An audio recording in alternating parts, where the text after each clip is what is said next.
All right, what's up? How's everybody doing? This is the Lifeline number 7. Um this this show is the pro-life show. It's dealing with the issues of abortion and you know, basically talking about the importance of life and why life is the best choice, and also how to refute pro-abortion arguments or pro-choice arguments.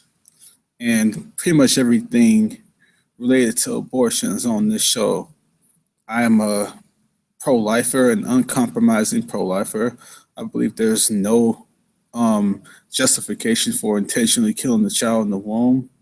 And um, yeah, but I've the purpose behind this show is to challenge those who claim to be pro choice to back up their positions, and in return they'll challenge mine. But I am of the belief that there is really no solid case that any pro-choice person can give.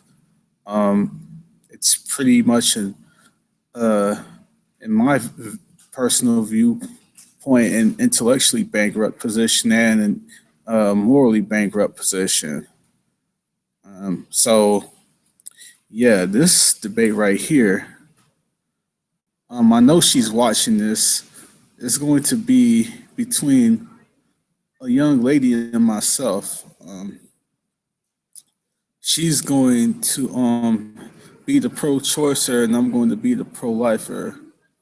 And she agreed to do this debate with me a little while ago. So let's get this started. If you're watching, well, looks like she's about to have dinner. So all right. She says, maybe just announce the debate with this episode. I'm about to have dinner with the family, but okay.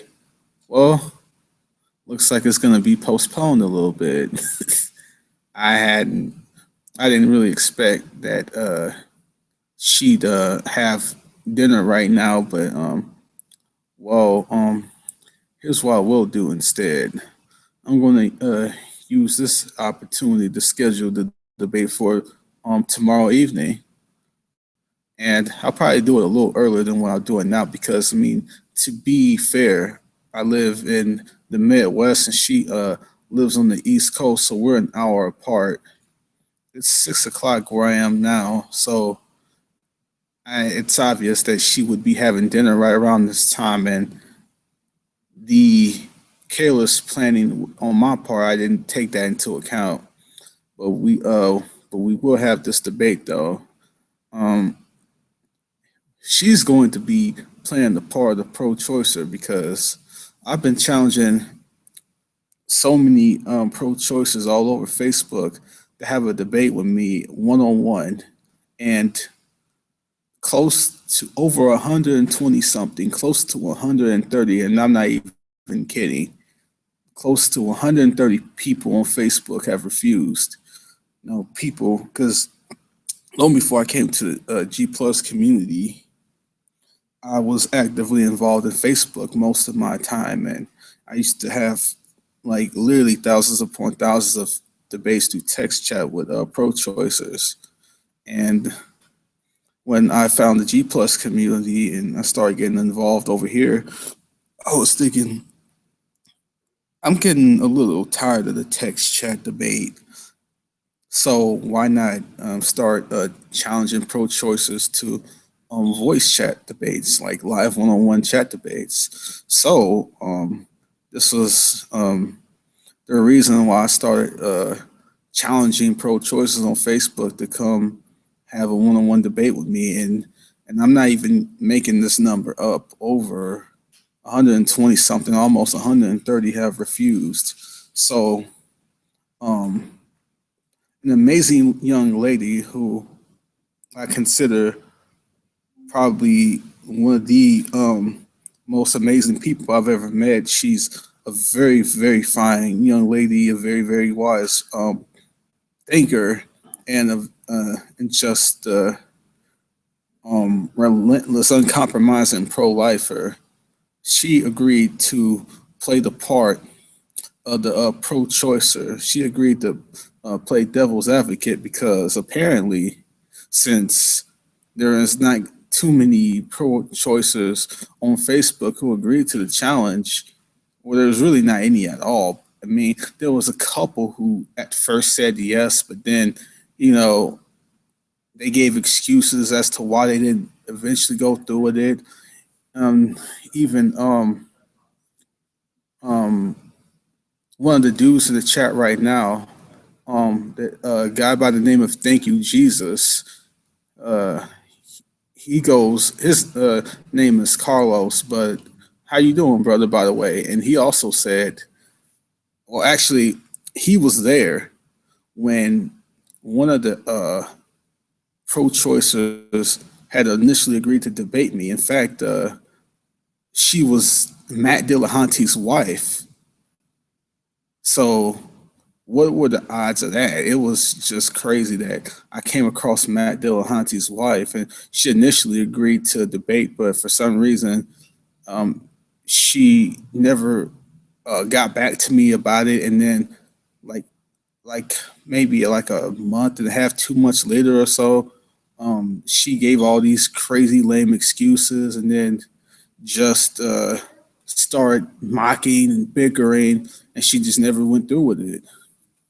And I was talking to Haley, and she was like, "Well, since all these pro-choicers are refusing, she's going to play the part of a devil's advocate." So, since pro-choicers, too many of them are afraid to debate me one on one, she figured that she'd debate in their place as devil's advocate.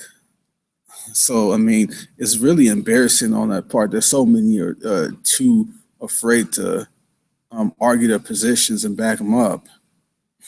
But yeah, but when she, had the bravery to say, you know what, I'm gonna play devil's advocate. I'm gonna have this debate. I just thought that was just like really, really awesome on her part that she would even, put aside her presuppositions for a second and just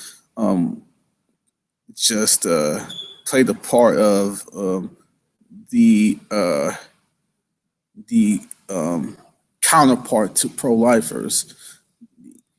So we're definitely going to have that debate most likely tomorrow. I wanted to have it today, but I mean, she's busy, got some things going on, but we will have this debate. But um, and just to put it out there, I did actually talk to Matt Dillahunty's wife.